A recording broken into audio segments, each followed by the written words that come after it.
So I'm going to look at some burnout cures now. I'm going to look at some things that you can do. In fact, I'm going to suggest that you consider these things even if you're nowhere near burnout. If you're just an ordinary normal person, make sure you've got these things in your life. Or if you feel you may be going down the burnout route or you are completely burnt out, these are some things that you can do. But also, if you know that you are severely burnt out, if you've recognized these symptoms and you say, wow, I have every single one of them and I've had them for a while, then I really think you should go see a doctor and you should go and get some medical advice and you should go and get maybe some vitamins and get some permission to stop. So, burnout cures. Burnout cures, these are a few top tips. This doesn't solve the problem. This doesn't fix everything, but this is a good place to start. So the first thing is exactly that. Stop. Okay? Give yourself, I give you permission to stop. You may stop. Okay? If you're going to become burnt out and your business is going to fail because you can't do it anymore, what's the point? You're not going to die if you stop. You stop for an hour or a day or a week or a month. Whatever you need to do, there needs to be some stop in your life. Stop is a very important word. We're all great at starting. Some are great at finishing. Few are great at stopping. So let's start with burnout cure number 1. I'm going to read you a quote from Nick Usborne. He said, sometimes it's okay to give yourself a break.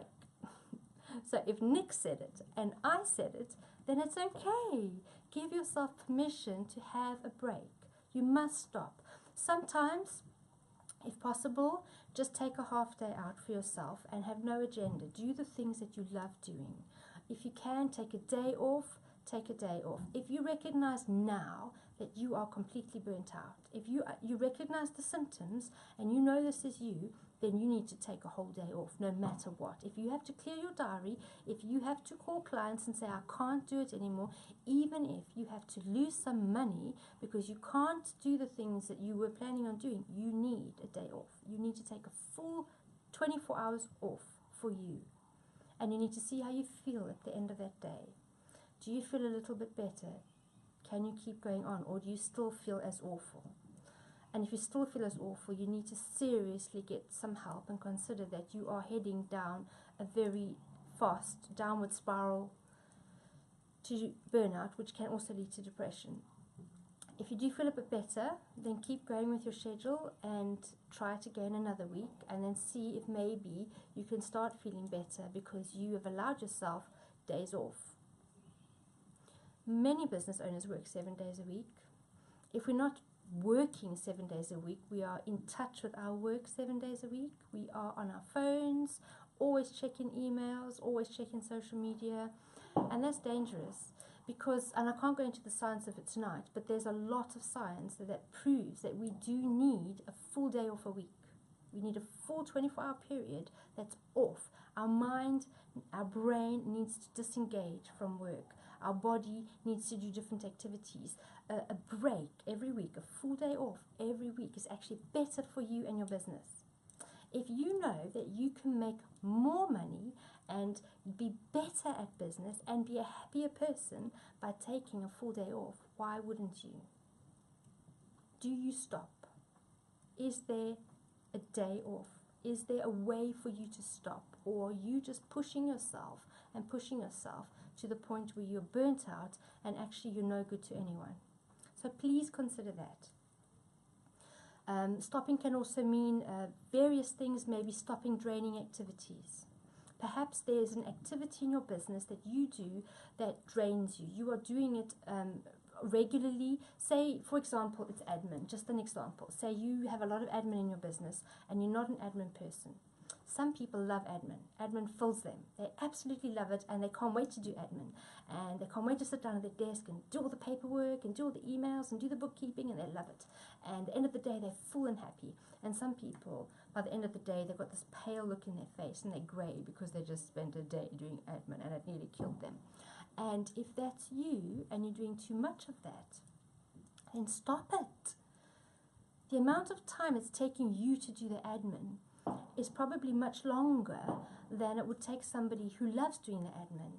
And so the amount of money you could be making in that amount of time you take to do your admin, the earning potential of those hours is probably much more than the paying potential that you would have to pay somebody to do your admin for a few hours, if that makes sense. You're actually losing money by doing the thing you hate. So stop doing it.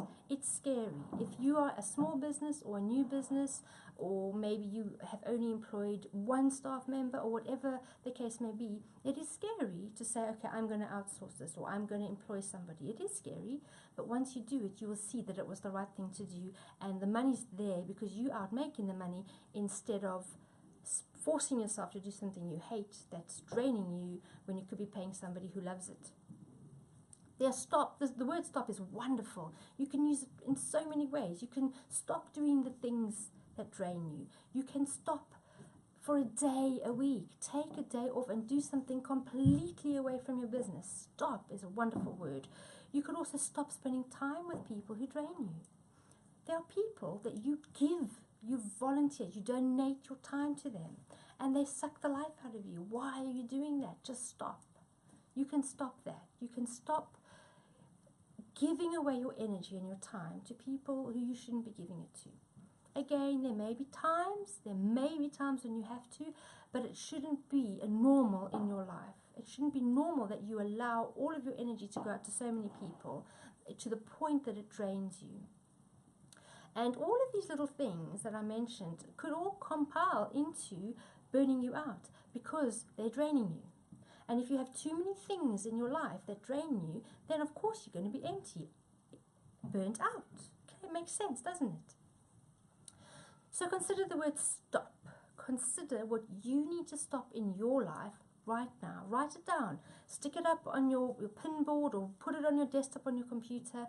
But think of things in your life, and maybe there's something that I haven't even mentioned. Maybe you should stop spending money. Perhaps you are causing so much stress because you're spending money you shouldn't be spending.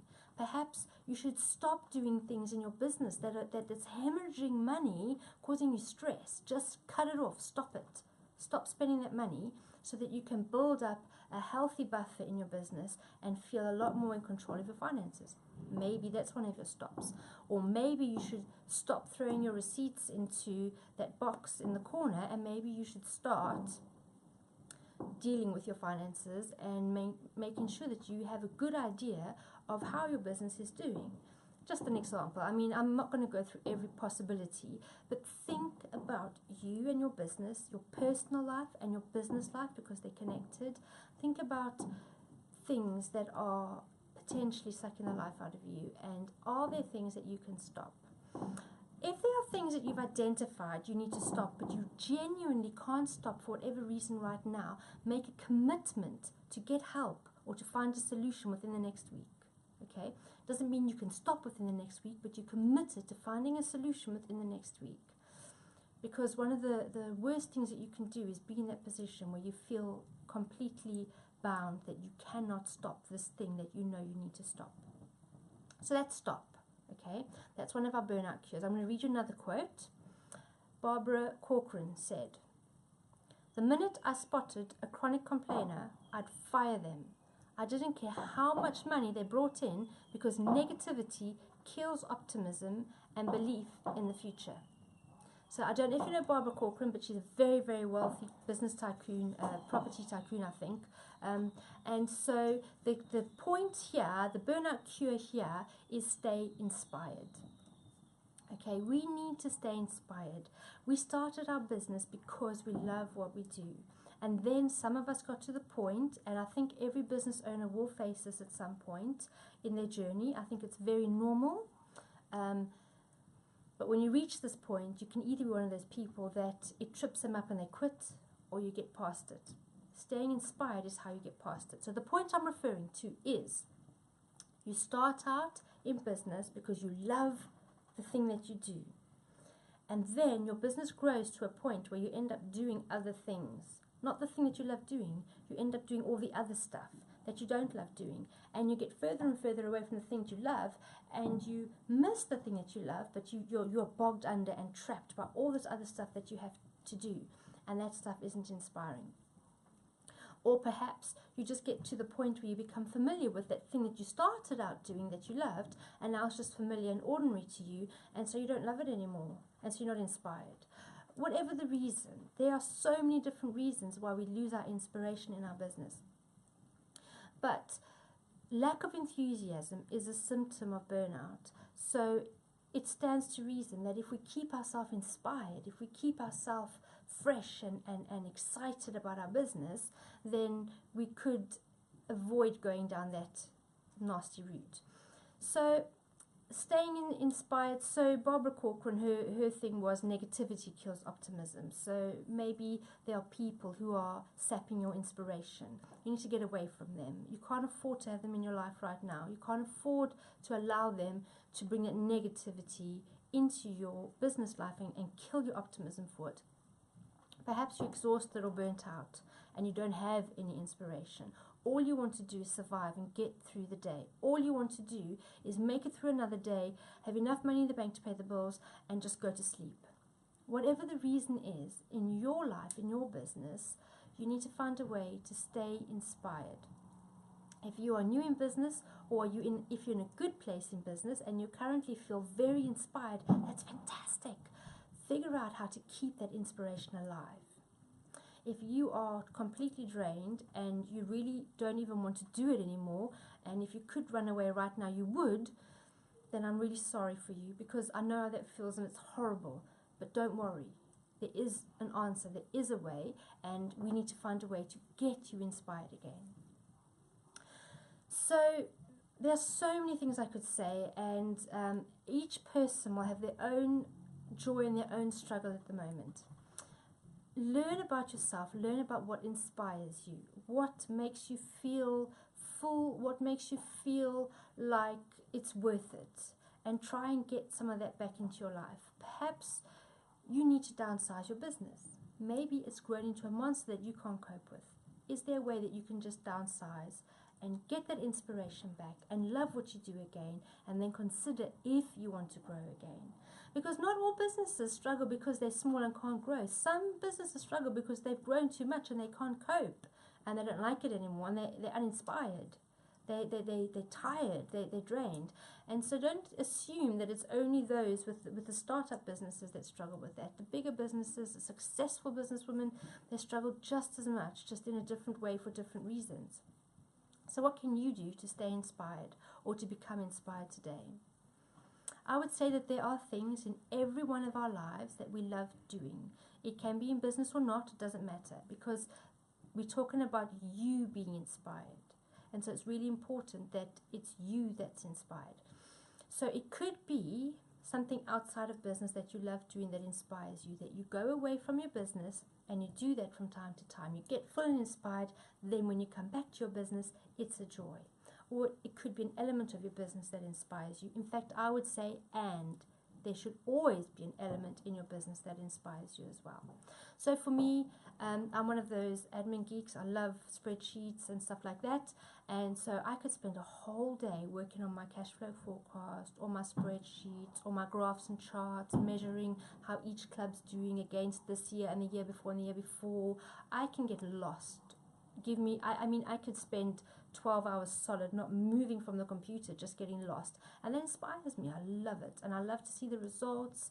For some people, you're thinking, that's awful, that would drain you, and that's an element of my business that inspires me. Now, I can't spend too much time doing that, otherwise I'd never get any work done, but from time to time I allow myself to play with things in my business that I enjoy. I love creating new products and services. That really inspires me, but that is a no-no. Because if I keep creating new products and services and forget about the old one, I'm going to drive you all mad, as I have done. Many of my regulars who have been with the Women's Business Club for many years know that, Angela, stop changing everything. So, yes, that inspires me, but it's out of the question. I need to use my creativity in other areas. And so maybe I can annoy the creative team, and I can dabble maybe with some of the marketing, or maybe I just need to go and get a paintbrush and a canvas and go and paint and get out of the way of the business, because I need to be inspired outside of the business. Because if I'm looking for all my inspiration within the business and then dabbling, I could actually mess the business up. And I've learned that the hard way. So find ways to stay inspired. Find ways to become inspired if you've lost it. The next burnout cure is stay healthy. And I love quotes, so I'm going to read you another one.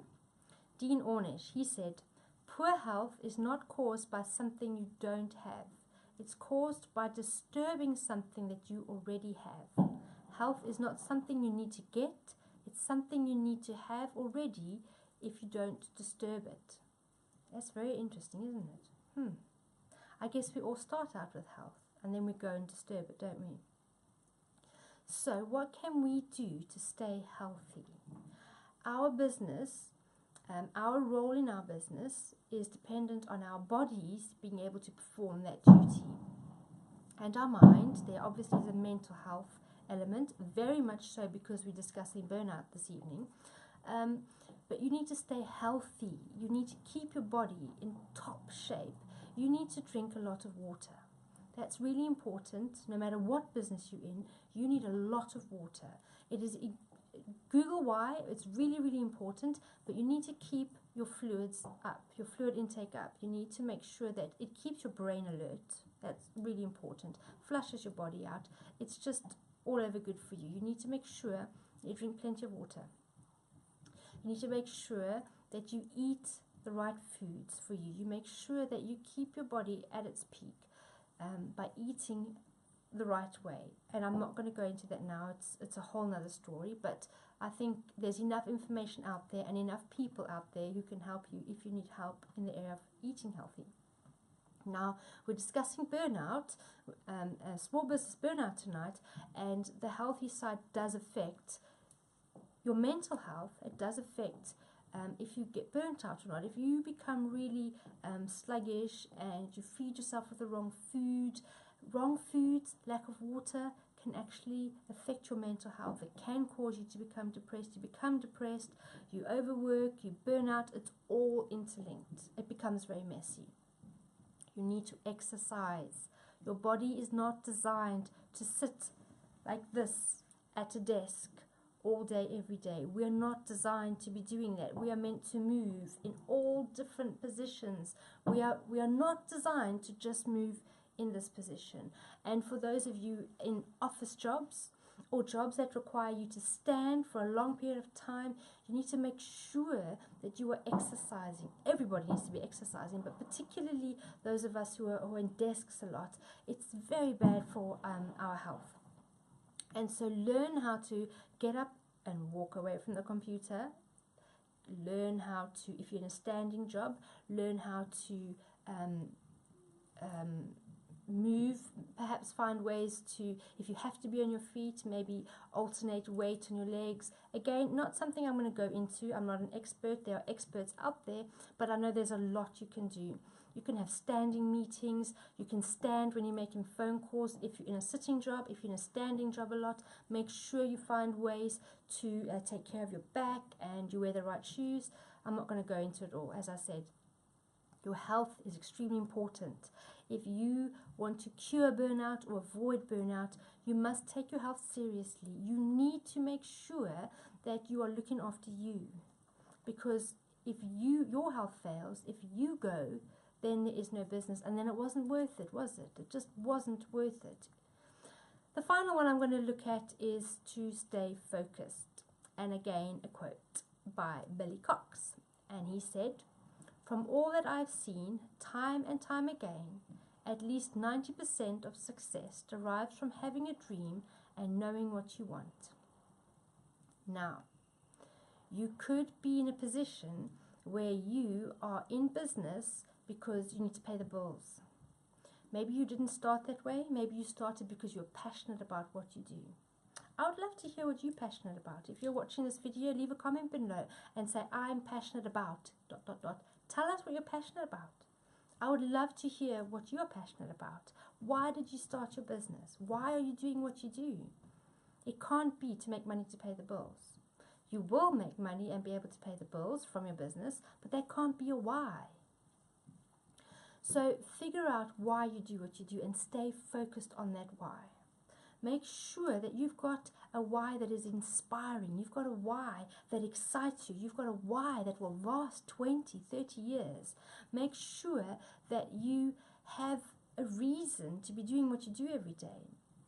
If you're not, then stop. Go back to point number 1 and stop and think and decide if it's worth it. You've only got one life to live. This is not a dress rehearsal. This is the real thing. So make sure that you have a reason to stay focused. You have a good enough why, and then stay focused.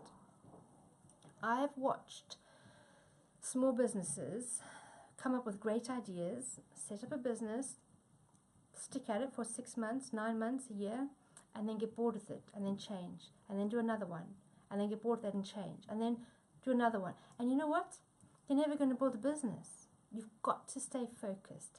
It's going to take time. It's going to take a long time to do anything significant. The average overnight success takes 20 years, okay? 10,000 hours.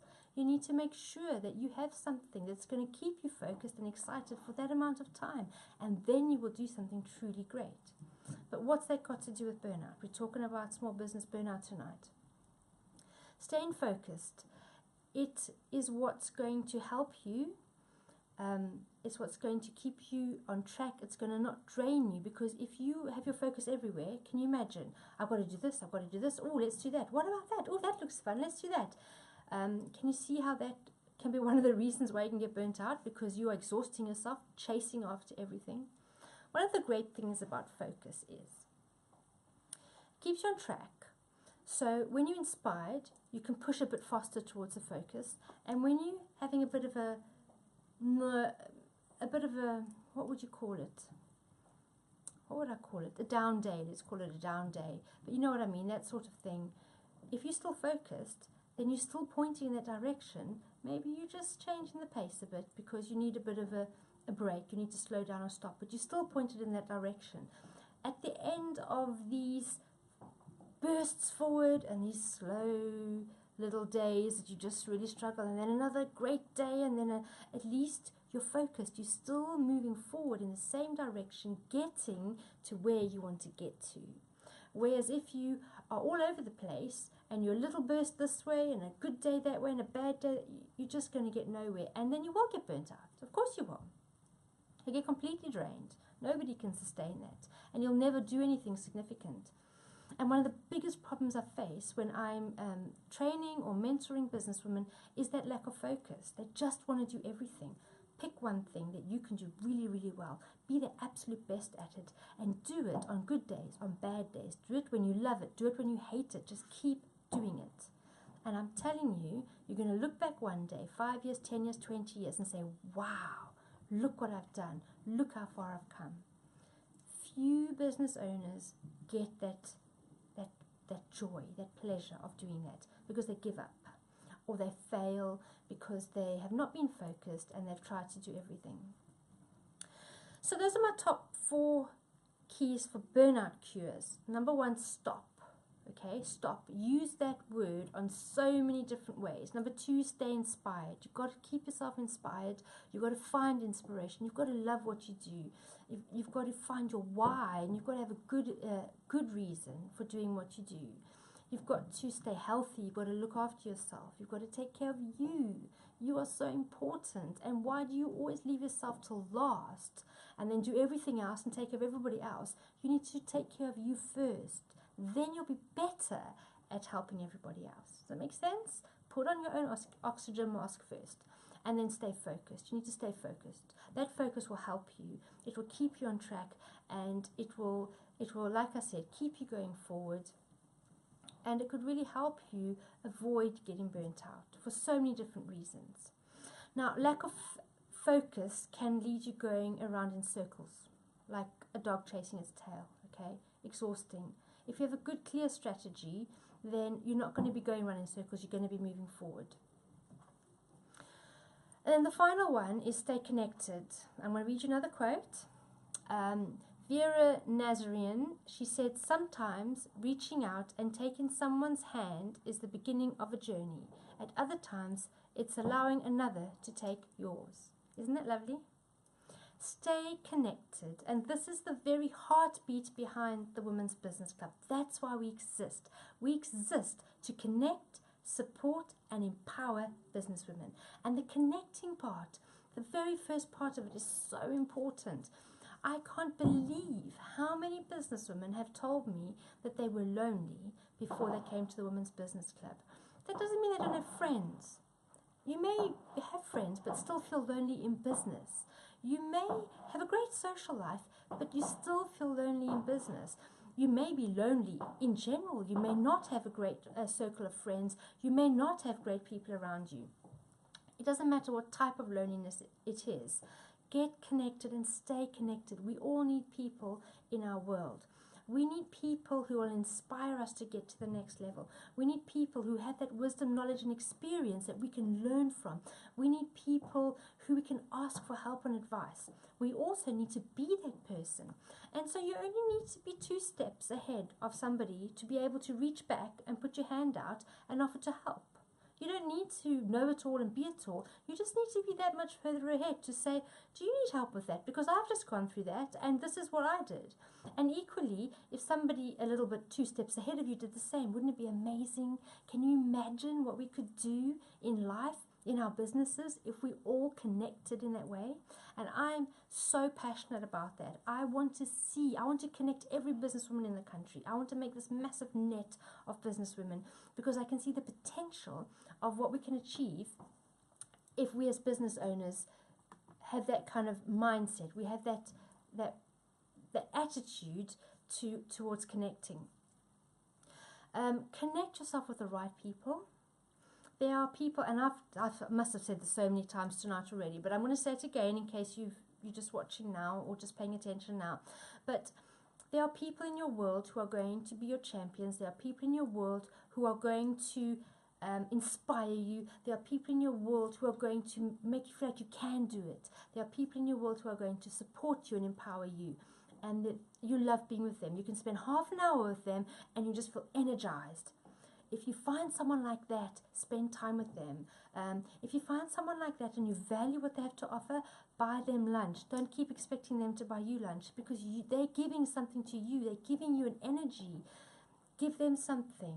Ask them what you can do to support them. They may have a completely different need, but make sure that when you're connecting with people and you're gaining from them, I'm going to say make sure you're giving something, but I don't want it to feel like you owe. That's not what I'm saying. I'm not saying sometimes you receive from one place and you give in another place. Sometimes you pay it forward.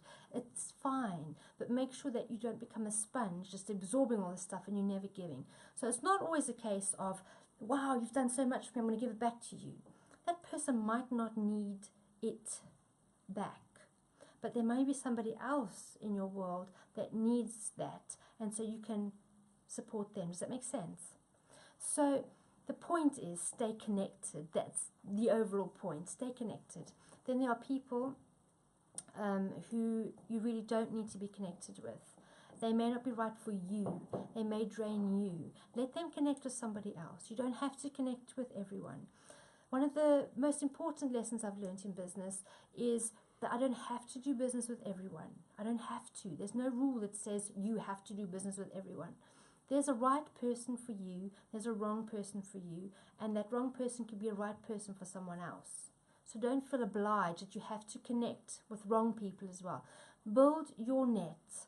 Connect with the right people. If you have the capacity to help somebody else that maybe doesn't have anything to give you, maybe they drain you a bit, then that's great. But do it from a place of overflow, from a place of having enough to give.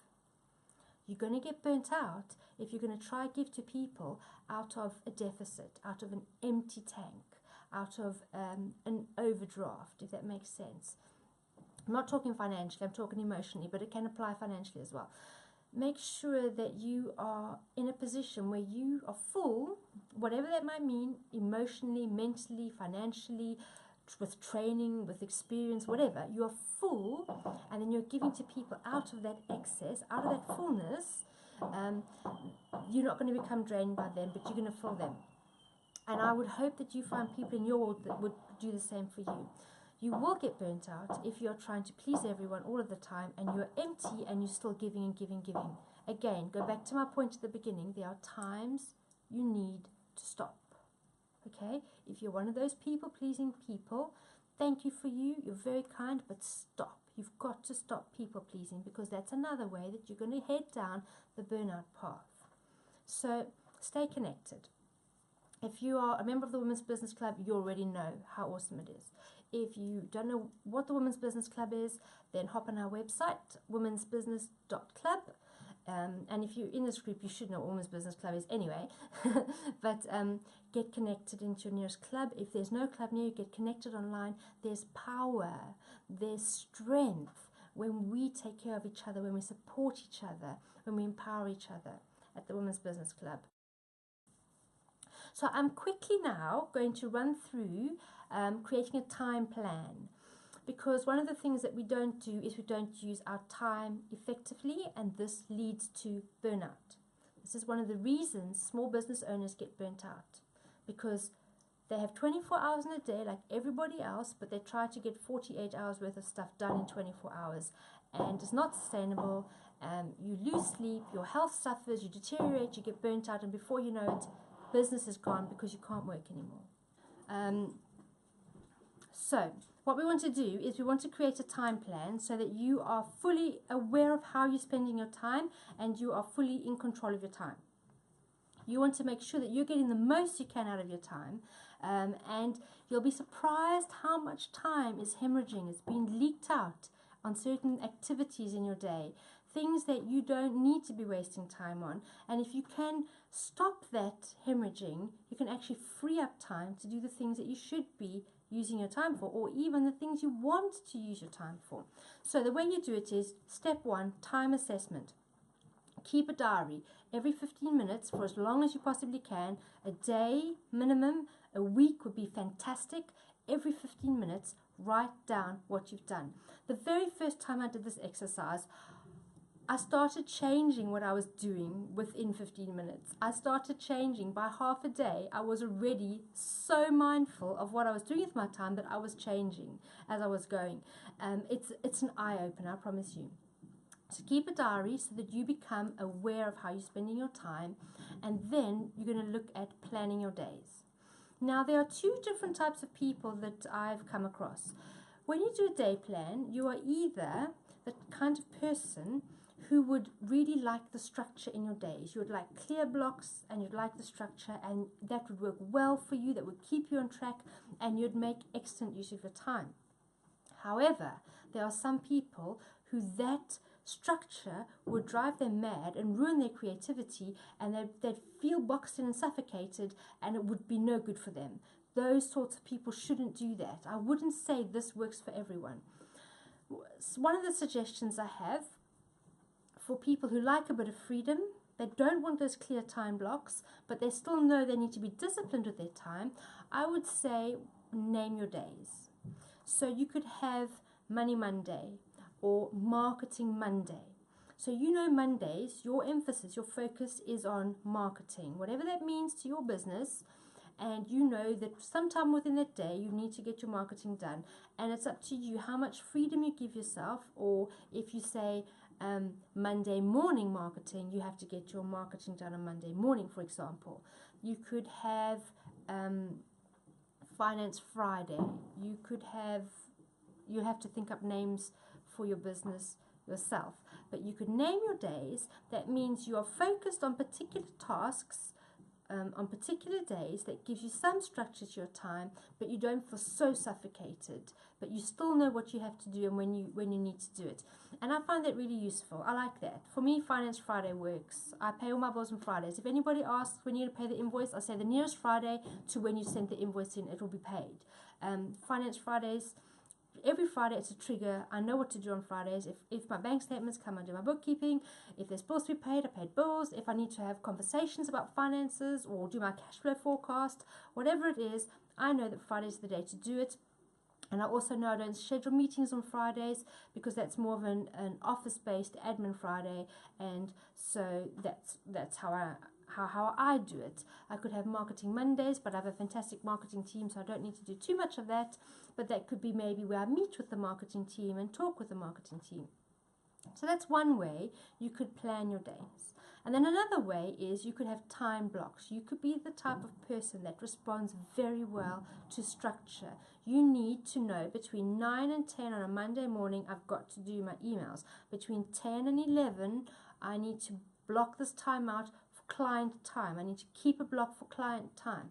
Between 11 and 12, I need to do whatever. Between 12 and 1, I need to stop and break for lunch. How many of you take a lunch break? Naughty, naughty. You got to stop and have a lunch break. She says, I need to remind myself of that as well, don't worry.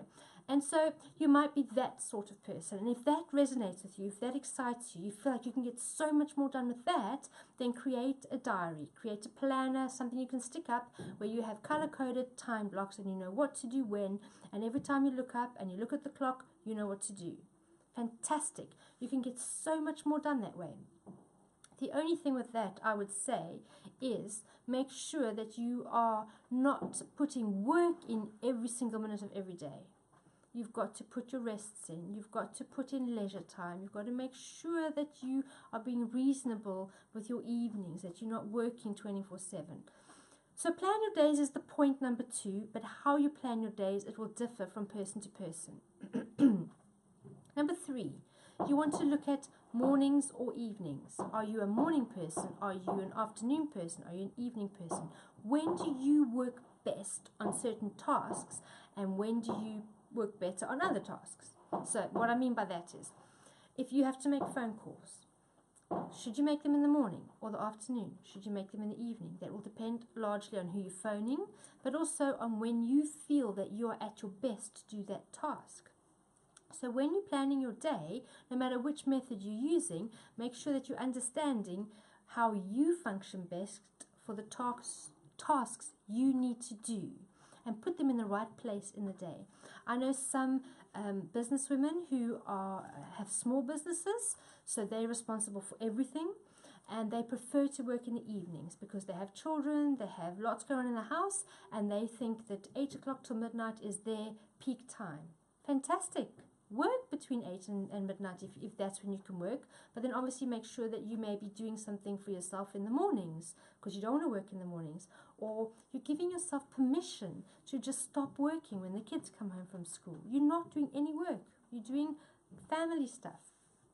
Make it work for you. This is your business. This is your life. Yes, you need a time plan. You can avoid becoming burnt out if you structure your time, if you're on top of your time, but how you do it is very specific to you. If I work at night, personally, I get so wired I can't sleep.